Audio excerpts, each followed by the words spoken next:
Simon Bridges is the new leader of the National Party and he's with me now in the Auckland studio. Good morning. Morning, Guy. How's day one going? Looks really exciting. It's very exciting to have this opportunity to, potentially shape New Zealand in the 2020s and certainly, at the very least, contribute a lot to the public debates on things that really matter. How national? How's the party going to change under your leadership? I don't think you see us move to the left or right. I know there was discussion about that. I don't think that's the issue. I think there is a modernisation issue, though. And I certainly don't mean by that we've got to be radical. I think fundamentally, you look at us, we're in really good shape. I'm blessed to inherit a party that's strong. John Key, Bill English did an excellent job. People understand that we're the party that's the best economic managers and that we're about growth because that's good for opportunities. But I think what's also true is we can't be in a position where we simply say in 2.5 years' time, look at what we did and come to the era of your ways. We also need to say much more than that, which is here's what we intend to do. And by the way, we think that's better and more ambitious than what Labour, Greens, New Zealand First are doing. Okay, you've raised a couple of things there. Let's pick up on one of them. You talk about errors of your ways. What are the things that you regret after 9 years of National? What did you do wrong? Look, I don't know if you'd say there's any one or particular thing, and I'm not being funny about that. It's just my genuine view. Sure, there will have been. Well, hang on. You didn't do anything wrong? Well, I'm not saying that. Well, what are you saying? I'm saying that if I go back and dissect it, could I think of 2 or 3 things? If I sat here scratching my head for a while, I could. But fundamentally, Guyan, in 2017, at 44.5%, more than Howden Clark ever polled, we were a popular party where people appreciated where we were at in terms of growing the economy. Totally know the maths. You lost 0.5% of the vote in 10 years. Yeah. I know the numbers. And let me give you something then. That's the voting numbers. But I'm just asking you, if you've done anything wrong in 9 years, like the regrets, like, I don't know, not being able to afford to buy a house on a good wage in Auckland, like having, tens of thousands of people who don't have a home, like having more than 200,000 children in poverty, stuff like that. Yeah, that's right. And I think there is a reality there that at that election, people said, yeah, you have done all that well, but there are these other issues. I think around the environment, I think around housing and so on, where, yeah, there was a sense of frustration that it wasn't going fast enough. Now, I happen to believe, because you asked me, were we substantively doing good things in those areas that were making progress? And fundamentally, they're as good or better than anything this new lot are doing. Yeah, I do. But did we show ourselves in those areas to be doing enough? Possibly not. The greatest regret then? Greatest regret for me personally, probably John Campbell interview on oil and gas.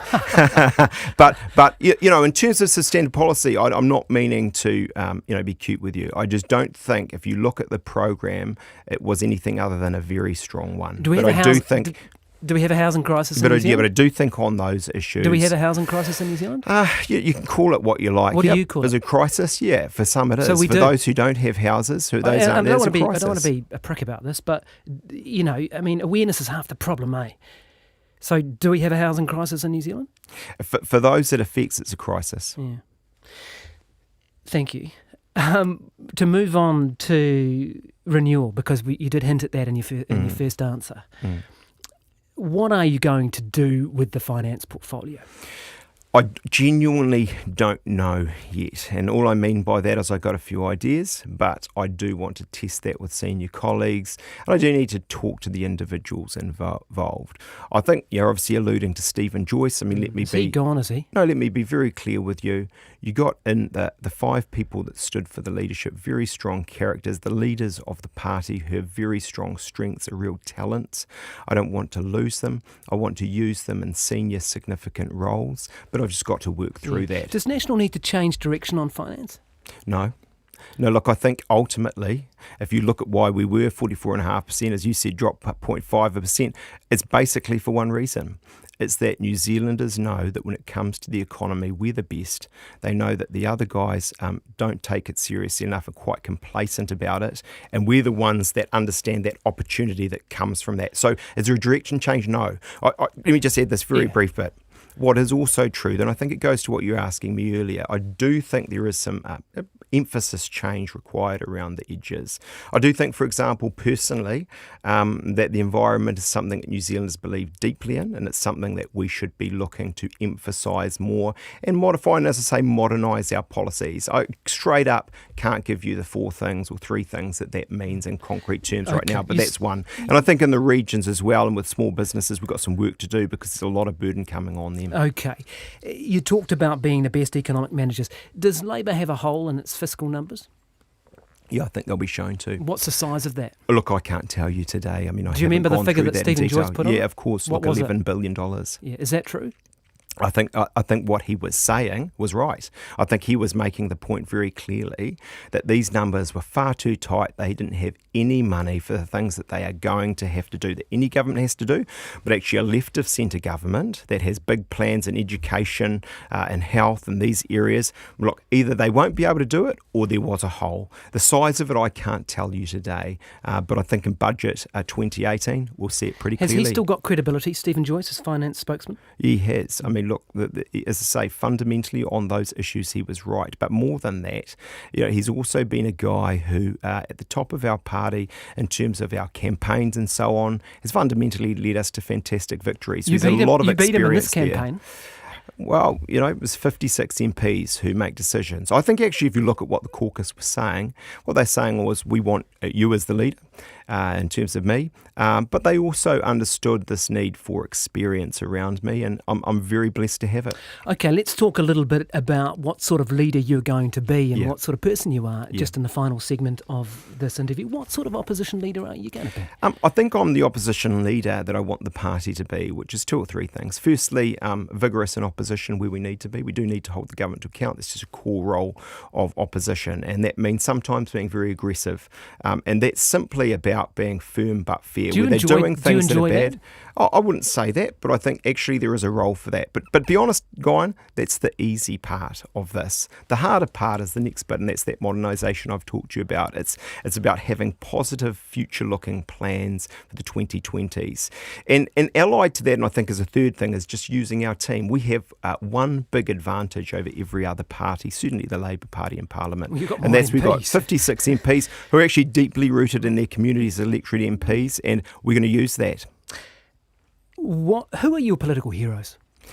Look, there's a number. I know it sounds a bit twee. I hope the guy's not listening, but John Key is a hero. I just do think he had very good skills. I think he had something that I have. Did you model yourself on John Key? No, I wouldn't go that far, but I think what is true is he does have something that I hope I have, which is a lightness, a humour, but also ultimately a seriousness of purpose, and I like that in John. It's said that he wanted to be Prime Minister when he was, I think, a schoolboy. Is this an ambition that you've harboured for a long time? Not a primary school boy, but what is true is Te Aratu North, I can remember working at Te Aratu North supermarket. I saw people putting signs up at the 1993 election. I thought quite a bit about politics. I'd read books on it. I liked history. And I just knew it worked. I knew it was important. It mattered for society. And so I literally, this is true, went along to them and joined the National Party. And I've been active in it ever since. And I believe in its values. And I believe in politics fundamentally. I think it's what matters and makes societies work for good or ill. And obviously I want to see it work for good. One of the strands to your leadership announcement has been the fact that you're the first Māori to lead one of the major parties. How significant do you see that being? Well, as I sit here today, and I've read the pieces and so on, it's very significant. It's a very humbling thing for me. It's a real privilege to be the first Māori leader of one of the big 2 parties. I think the reality is, Guyan, if I look at my background, I've said this to you before, I think.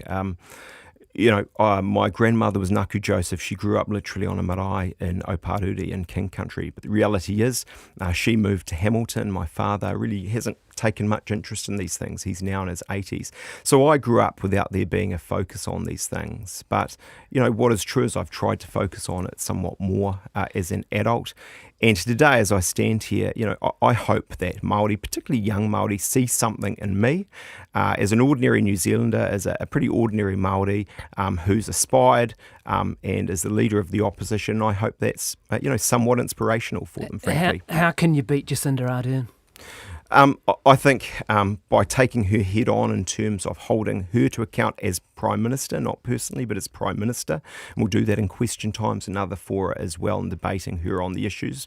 But fundamentally, I think her weakness is, if I can say this, everything around her. I think she leads a weak government because of the way it came together with the parties around her. I think they don't have a program, and that's because they didn't do the hard yards in opposition. And be really clear, Nationals are not going to make that mistake. All right. You're the third youngest leader, I think, in National Party history. You've never been in opposition. Are you a boy sent to do a woman's job? And I don't think it's about gender. And I think the reality is on that, you look at me and you look at what I've got around me. I've got clearly Paula Bennett, who has already given me some very constructive feedback on the ties I wear, on the things I say, and that's good to get. I think there'll also be other very strong women around me. Obviously, Amy Adams performed strongly in this leadership campaign. She needs to be there. Crusher Collins obviously has a very serious role. Collins? I'd say she would. Thanks for your time this morning. I do appreciate you coming into the studio. That is the new National Party leader, Simon Bridges. Let us know what you think about this appointment or election. 2101 on the text, morningreport@radionz.co.nz on the email, or we're on NZ Morning Report on Twitter. It's 14 to 8.